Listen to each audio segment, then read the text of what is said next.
Hey, so this evening, how I want to break it up is we're going to be talking about technology and living through the digital revolution. And the first session is just going to be kind of a broader framework of understanding technology and particularly looking at digital technology. And then the second lecture will lay out a framework for thinking about how do we engage, where we are, some principles and things like that. So this first one, I'm kind of titling Toxic Technology, Drowning in a Digital Revolution. Sounds really uplifting.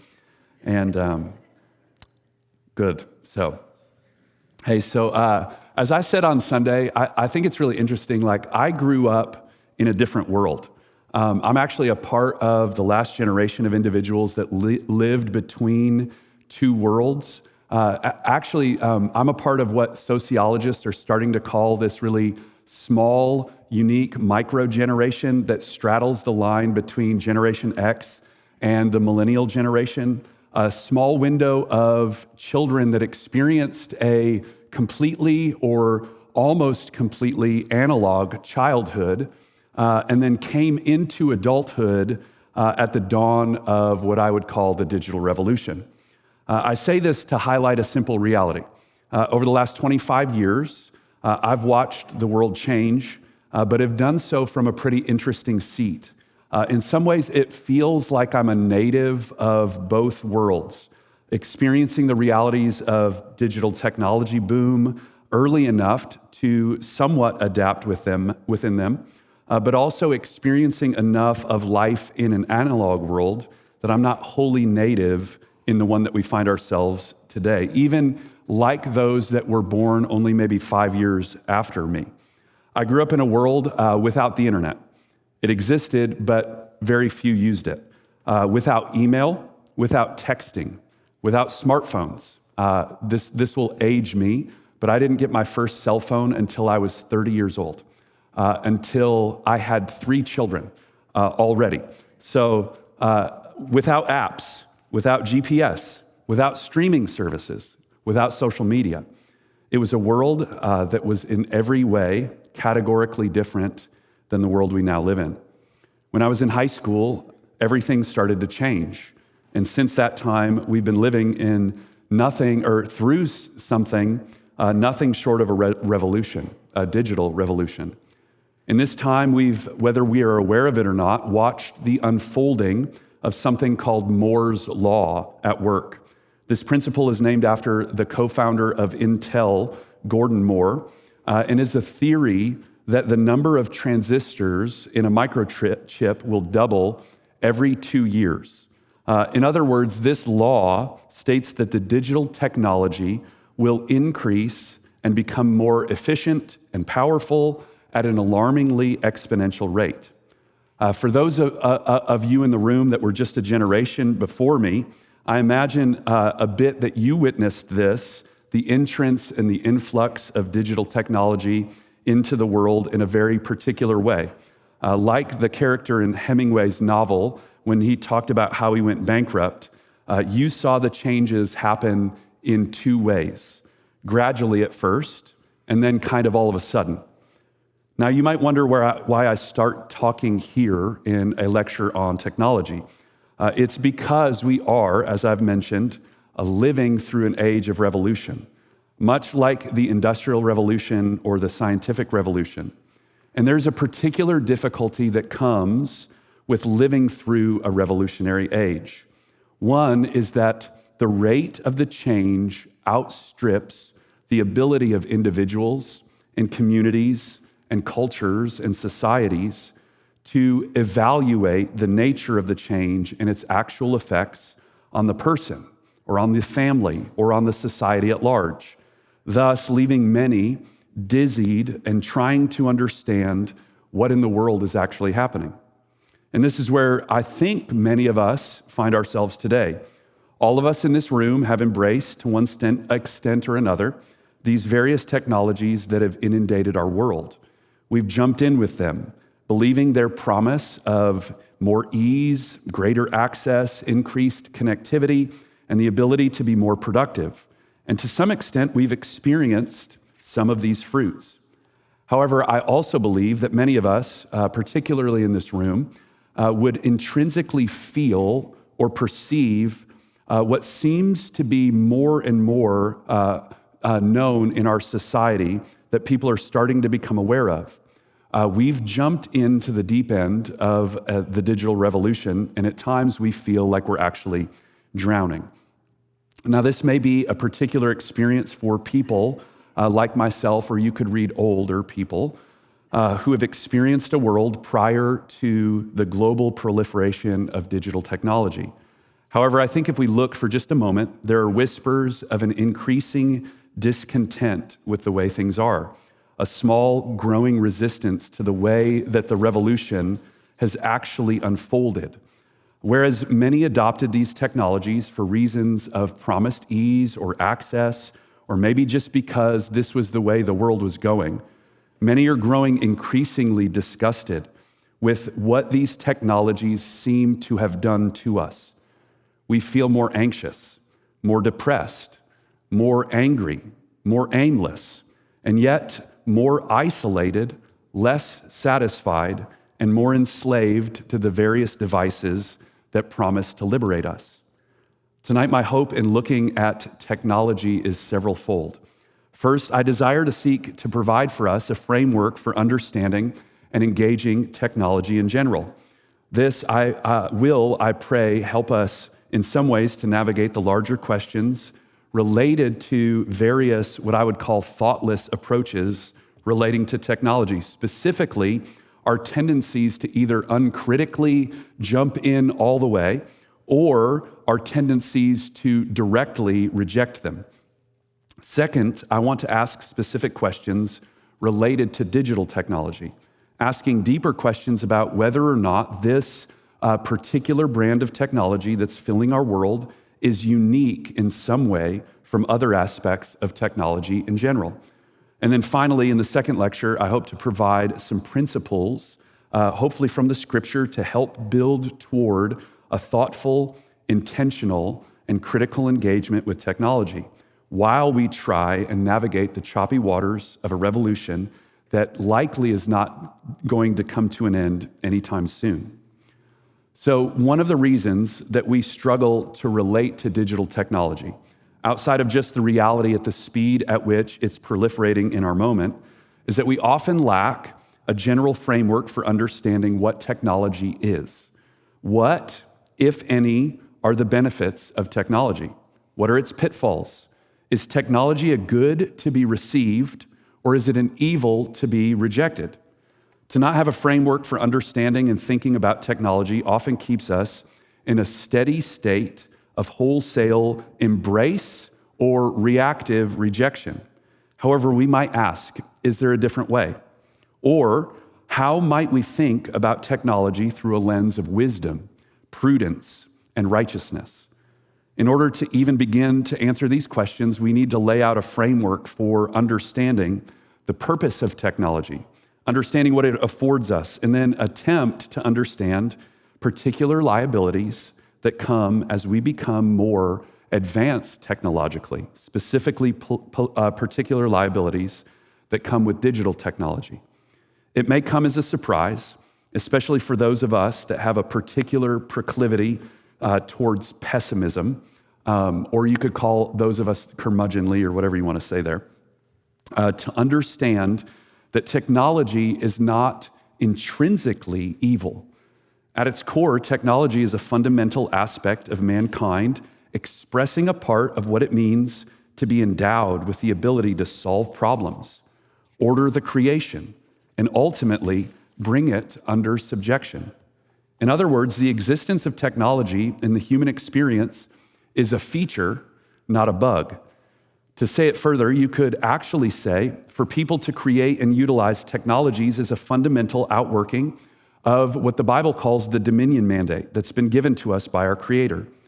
Built into the creation narrative is not only the possibility for technology, but I actually believe the necessity for the cultivation and development of tools and technologies to accomplish the mandate that is given to us as humanity. At the end of Genesis 1, God gives mankind a task, to fill the earth and bring it into subjection. We hear in Genesis 1:28 that God blessed the man and the woman and said to them, "Be fruitful and multiply, fill the earth, subdue it, and have dominion."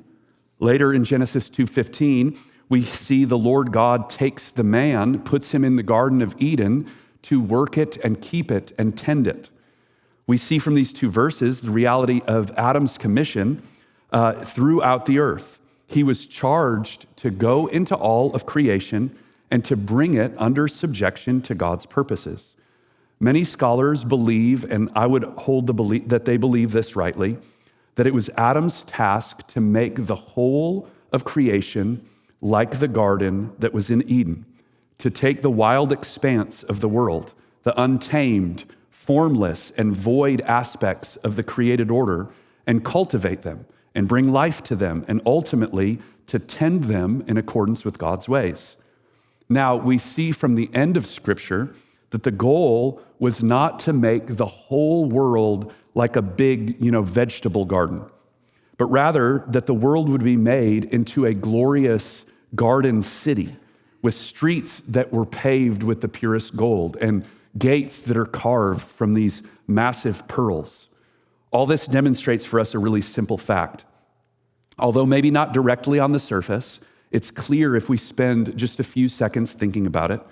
The fact is, at some point, Adam or one of his descendants is going to need to develop some type of tool or technology, and likely a whole host of them, to help him accomplish his task.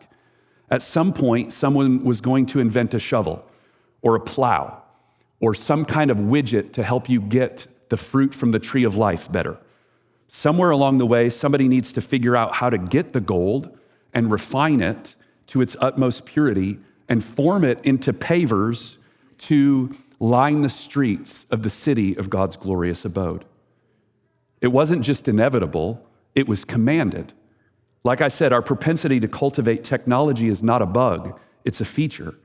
This means that in an ideal world, mankind works to fulfill the mandate given to us by our Creator to fill the entire cosmos and to extend the reaches of God's life-giving reign to every aspect of creation.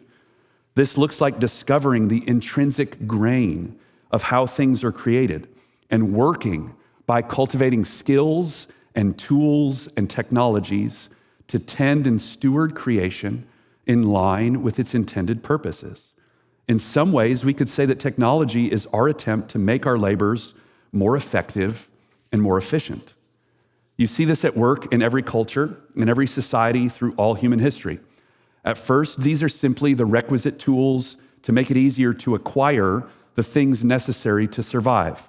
Instruments for hunting, buckets to carry water in, baskets to cart fruit around, shovels and plows and pots. Then somebody realizes that an ox can pull a plow faster than a man, and that a team of oxen can pull it faster than one. So we create a yoke. We carry 2 buckets of water at once instead of one, and now we're off to the races.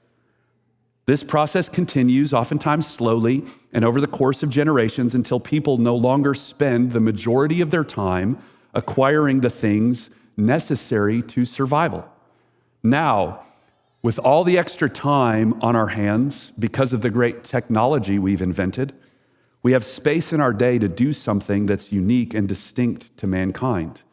We start to ask questions. We think, we ponder. Our inveterate curiosity and reflectivity start to have a more robust context in which to find a home. Although always there, when people are worried about basic survival, questions of purpose and meaning and what's this all for anyway tend to get pushed to the periphery.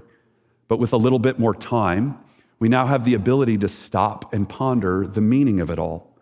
Questions of meaning and purpose and how things happen and why things happen start to fill our minds, and we start to come up with some answers. Some of them are weirder than others, and theories, and develop some good old-fashioned wisdom. And by the way, somewhere along the way, someone realizes we should be writing all these things down. If only there was a tool by which to do that with. Or maybe all this insight would be better transmitted by singing it, encoding it into melodic form. Now we just need an instrument to accompany our songs. Didn't someone along the way figure out you could pluck a string and make a beautiful sound? You see, in an ideal world, and we will see even in a less than ideal world, technology is a great gift that affords many things to mankind.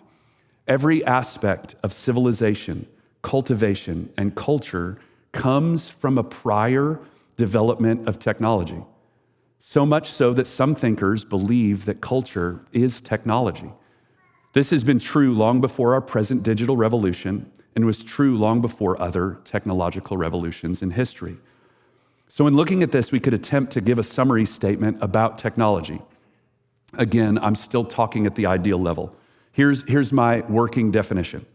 Technology is the God-given ability of man to create tools, instruments, and artifacts that aid him in the fulfillment of his mandate to image his creator and fill, subdue, and express dominion over creation. Now, before you go and get too utilitarian on me here, we are, of course, good contemporary, consumeristic, work-hungry Westerners, but I'm not just talking about the things that may make us able to be more quote-unquote productive. Much of the tasks that are closest to the heart of the fulfillment of the cultural or dominion mandate are not necessarily useful or productive in the way that we would understand them. Think of the highest goal to which we've been created, to worship God. In itself is not utilitarian, right? So it doesn't mean because we are given over to the development of these things, it's only to serve some utilitarian purpose. Actually, if we look only at a utilitarian bent, meaning something that provides utility to someone, many of the activities that are closest and nearest and dearest to what it means to be human are actually just downright wastes of time. But technology makes it easier for us to make and enjoy and cultivate skill in music and song. Technology makes it easier for us to understand the nature of food and its transformation, to make and prepare glorious dishes that are beautiful, both in presentation and delightful in taste. These things may not necessarily be productive in the nature of work and utility, but they're essential parts of what it means to be human, to be made in the image of God. And our ability to do these things and to do them well and to do them aided by technology is a glorious good. However, we all know that we don't live in the Edenic ideal.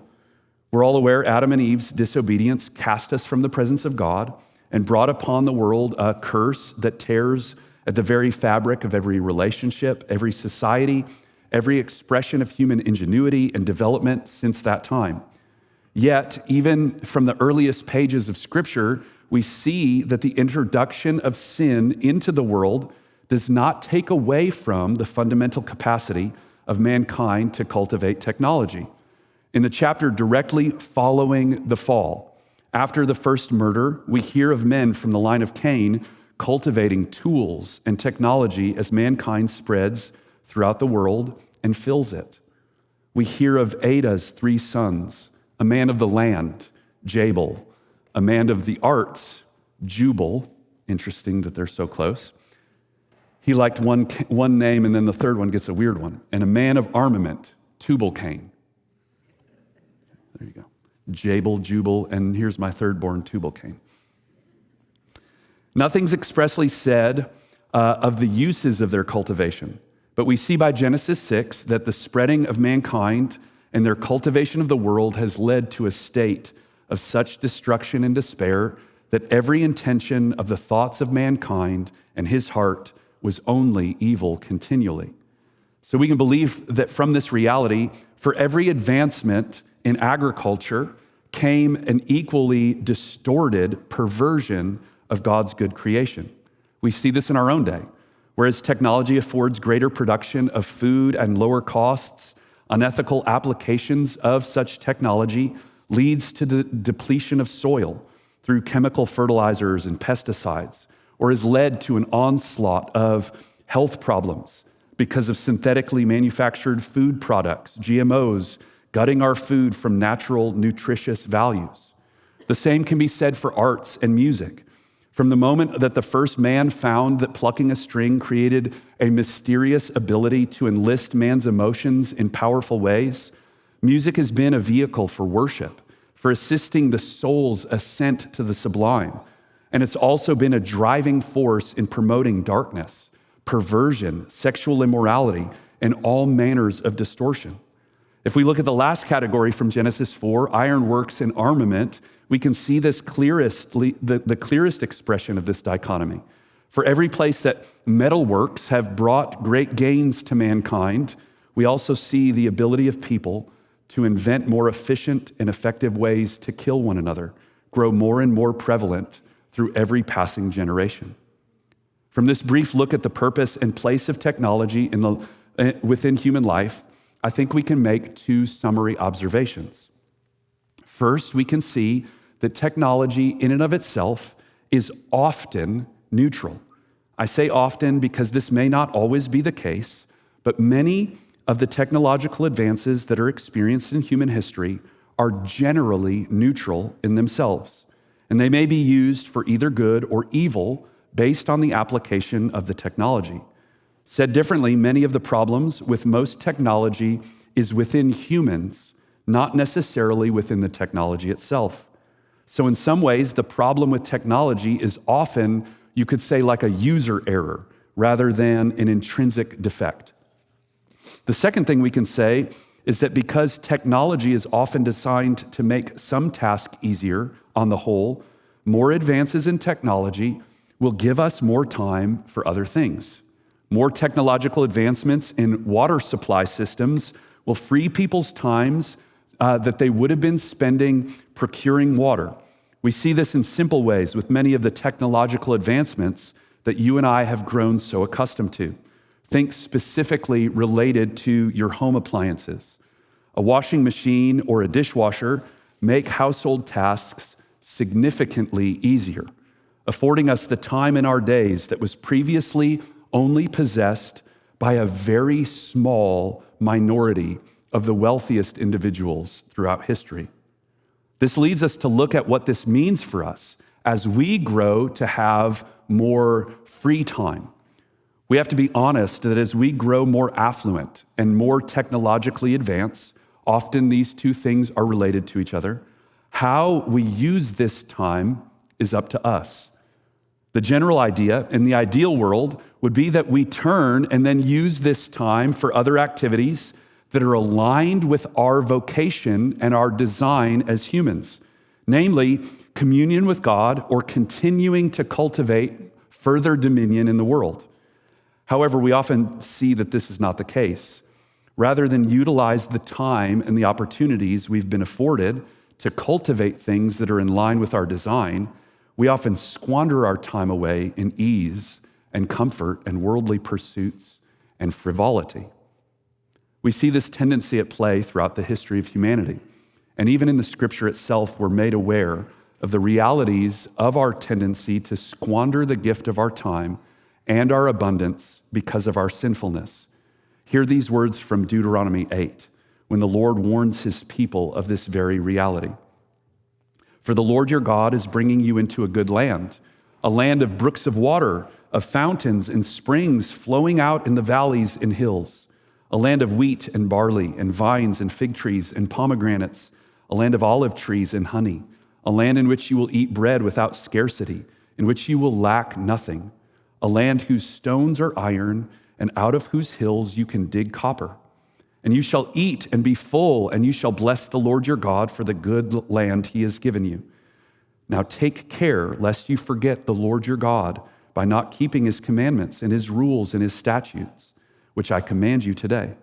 Lest when you have eaten and you are full and have built good houses and live in them, and when your herds and flocks multiply and your silver and gold is multiplied, and all that you have is multiplied, then your heart be lifted up and you forget the Lord your God, who brought you out of the land of Egypt, out of the house of slavery. Later in Deuteronomy, as Moses is preparing the children of Israel to enter the land, he prophesies that the children of Israel will go into the land, and in their abundance, they will grow fat and they will kick against the ways of God. In the New Testament, we see the same principle at work when Paul exhorts the Galatians and warns them to not use the freedom that they've been given as an opportunity for the flesh. So we see that technology is generally neutral and that we in our own sin often utilize it in sinful ways. And we see that we're often quick to squander our abundance, the abundance of resource or the abundance of time, with superfluity, waste, and sinful pursuits. However, we actually have to ask a question. If this is generally true of technology in the human experience, is this exactly the same case with digital technology? We can look at the particular revolution we're walking through and ask if these same general principles apply. Or we can ask, is there something unique about the digital technologies that are filling our world that bring particular dangers or pitfalls related to them, or even more, are designed within them? One of the ways that we can evaluate this, I think, helpfully, is by assessing the disparity between what I would say is the hoped-for outcomes of the digital technological revolution with the reality of what has been produced. In doing so, we will see something quite significant that many people are coming to see 20 years into the digital revolution, that what has happened isn't what anybody wanted.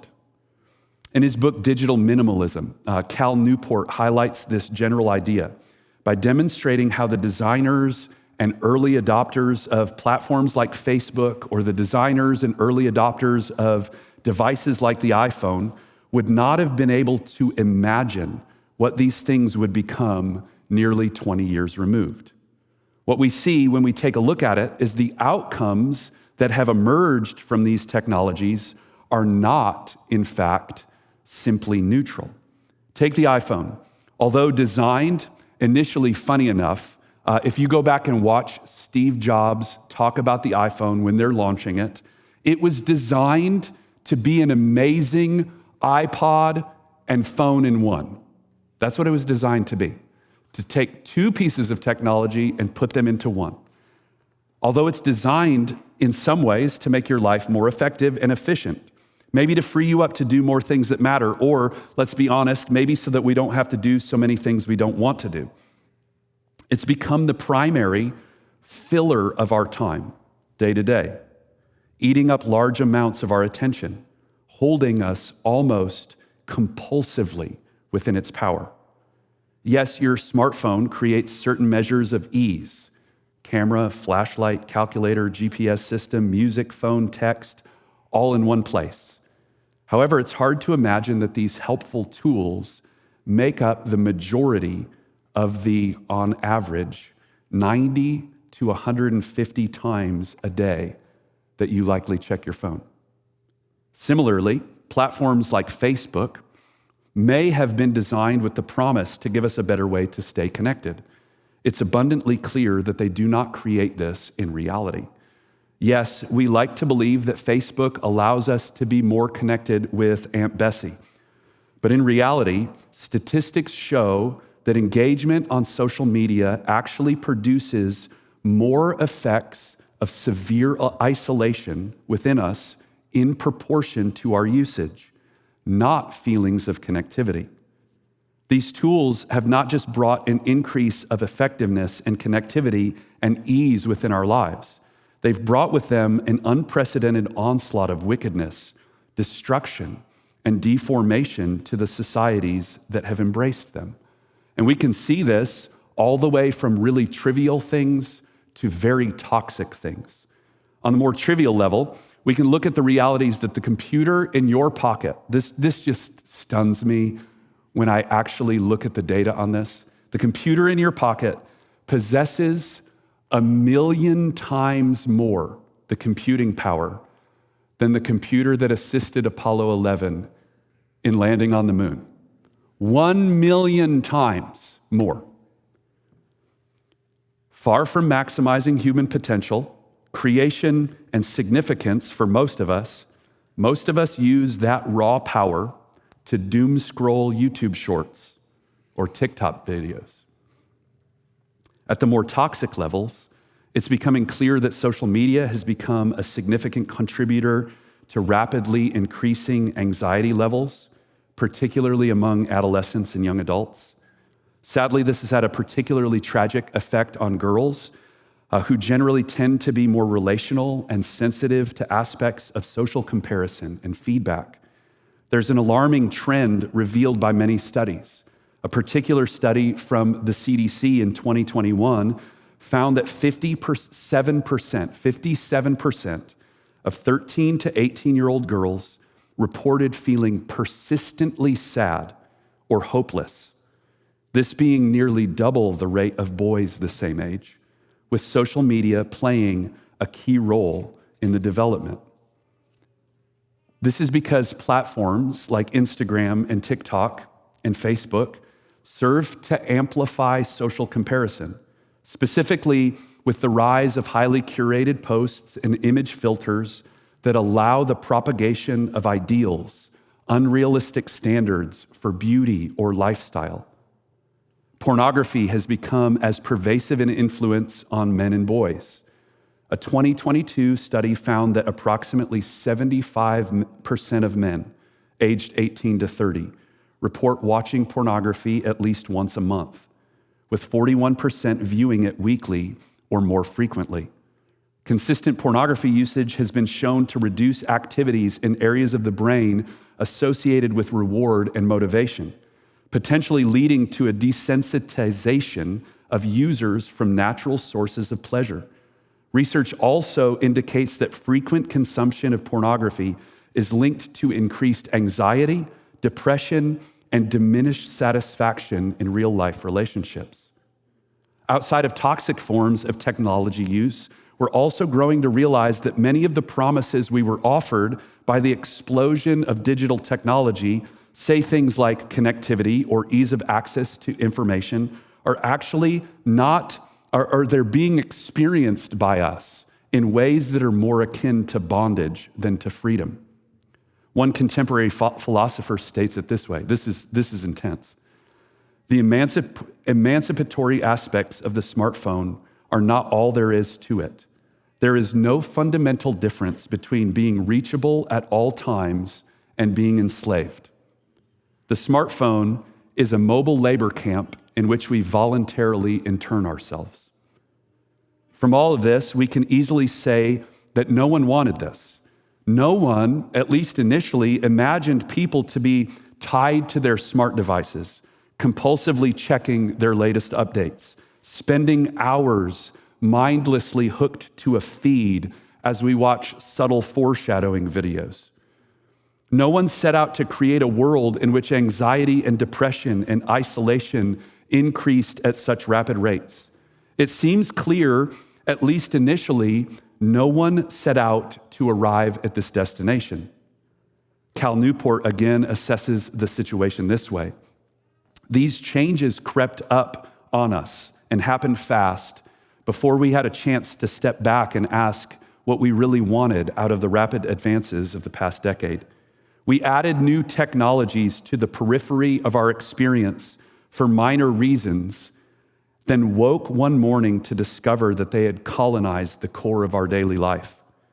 We didn't, in other words, sign up for the digital world in which we are currently entrenched. We seemed to have stumbled backward into it. I think assessments like this force us to stop and ask the question, is there something unique about digital media? Does the technology is neutral argument hold up the same way as talking about other technologies that we've adopted to advance our lives? Further, we can ask something like, is our current sense of drowning simply because of the rate at which things are changing and we're struggling to make sense of them? Or is there something else going on in the ether that is particularly difficult related to the present digital revolution? I think for us to be honest, we must be willing to at least entertain the idea that digital media presents a different set of challenges for us in thinking through how to appropriately engage them in accordance with wisdom and prudence. I want to give 3 aspects related to digital technology that make me believe that we need a more robust way of making sense of engaging them beyond just their neutral realities, to try to think through how do we use them, or is it wise or is it sinful? First, many digital technologies come with design choices that are created to guide at best or manipulate at worst our behaviors, our thinking, and ultimately our spending habits. Think about it this way. A shovel is a genuinely neutral tool. It can be used to dig a hole, or you could use it to hit someone over the head. However, the design choices built into the shovel do not encourage, promote, or direct us toward the more devastating potential uses of it. The same can be said of a guitar, a washing machine, or even some digital technologies. Think of a digital instrument or a calculator or a GPS system. Each of these has a design and can be used for good or for ill. And we all know that we're not talking about these kinds of technologies when we think of how difficult it is to navigate our world, right? Nobody is bemoaning the reality that they're compulsively tied to their synthesizer or they can't put down their calculator. However, much of the onslaught of what has accompanied the increase in the computing technology that resides in our pocket is not simple tools, but worlds in which we find ourselves increasingly ensnared. This is because many of these technologies, web browsers, social media platforms, YouTube, video games, and you could go on, come with many designed features built into them that shape how we use them from the outset. So we may get Facebook because we believe it's a great way to stay connected to Aunt Bessie, but rarely do we find that the outcome of our Facebook use is limited towards such noble ends. So what we need to be aware of is that many of the technologies that we integrated into our lives in the last decade or so are less neutral than we would like to believe them to be. They come with a world of algorithms and design choices and programming that is intentionally trying to distract us, gain our attention, keep us coming back in a posture of constant connectivity. This leads to a second aspect that we have to consider with regards to a difference in some of the digital technologies of our moment.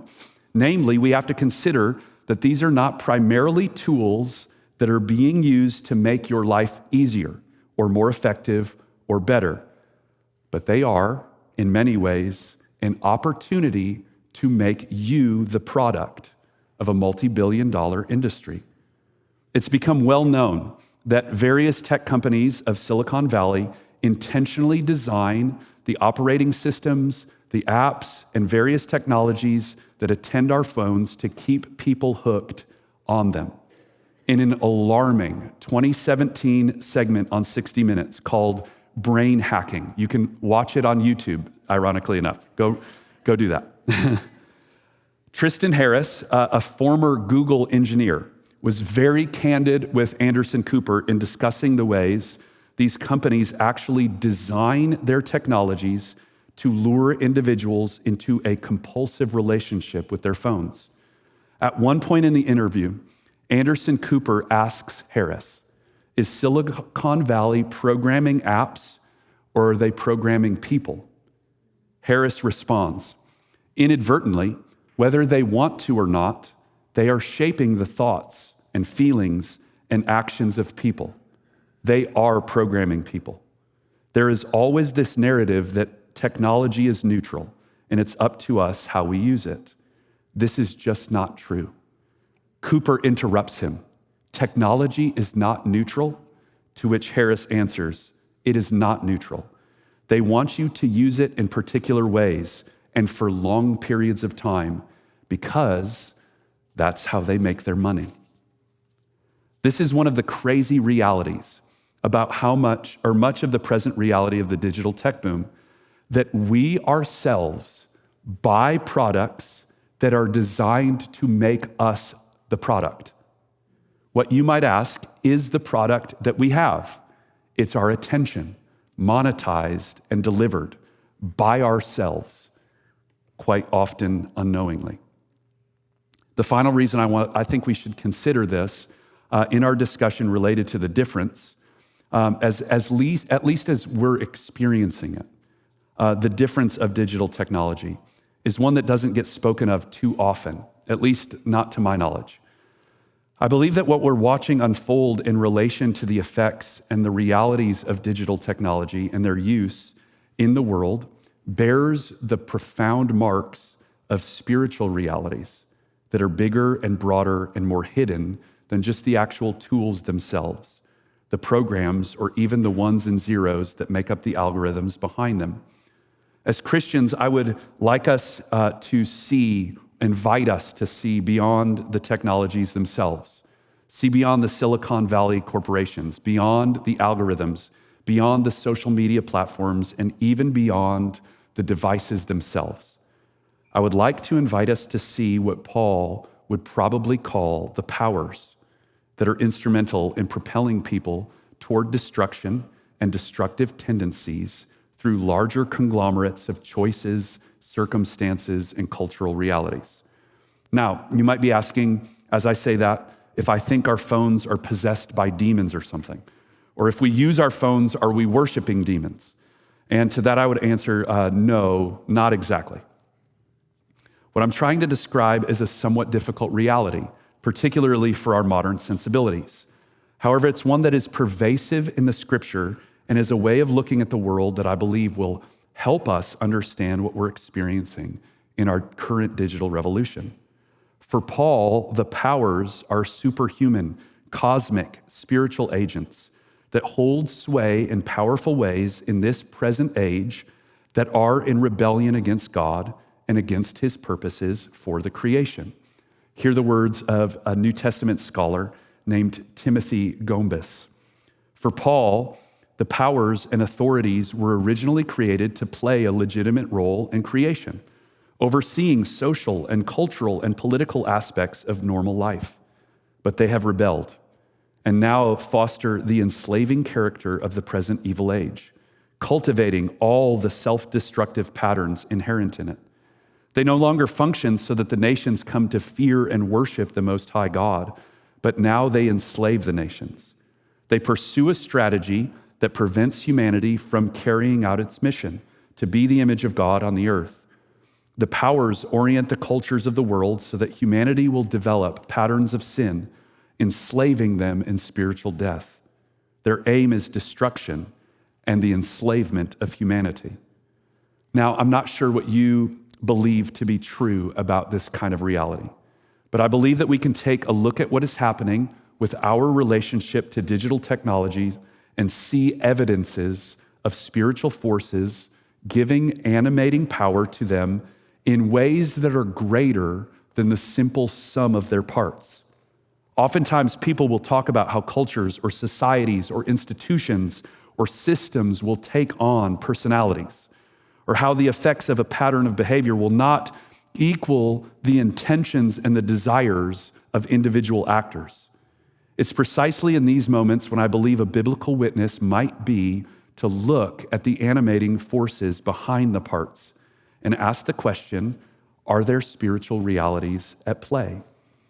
Gombis says further, based on the scriptural witness, we can discern the effects of the powers wherever cultural forms are corrupted, where institutions foster oppression, where there are social patterns of exploitation and injustice, where shalom and human flourishing are prevented, and where there are idolatrous ideologies and behaviors.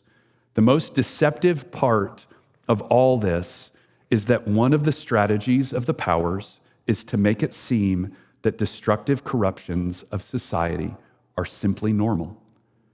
So when authors like Newport describe the technological revolution as something we backed into or arrived at, something that's different than or greater than the sum of the individual actions and intentions, I don't think it's an unrealistic position to say that there are animating forces at work that are seeking, in conjunction with these developments, to enslave people in destructive behaviors and thought patterns.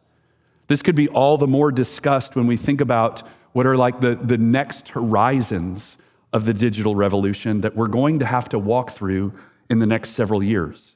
Technologies like AI or technologies related to transhumanism, implanted microchips like Neuralink, designed to augment humanity's ability to interface with the digital world.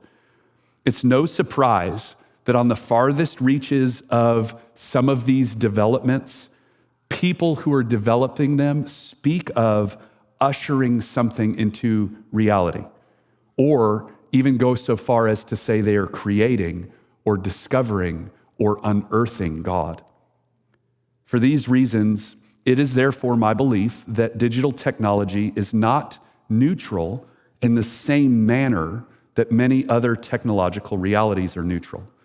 Although this doesn't lead us necessarily to believe that they are intrinsically sinful and therefore ought to be rejected outright, it does force us to be highly critical and discerning with relation to them, seeking to evaluate and understand and engage them in a manner that's in accordance with biblical principles, wisdom, prudence, and ultimately that are in line with what it means to be truly human. If we have any hope of not drowning, we need a set of principles and practices to help ballast us in the midst of the digital revolution. And that's where we're going to go in the next lecture.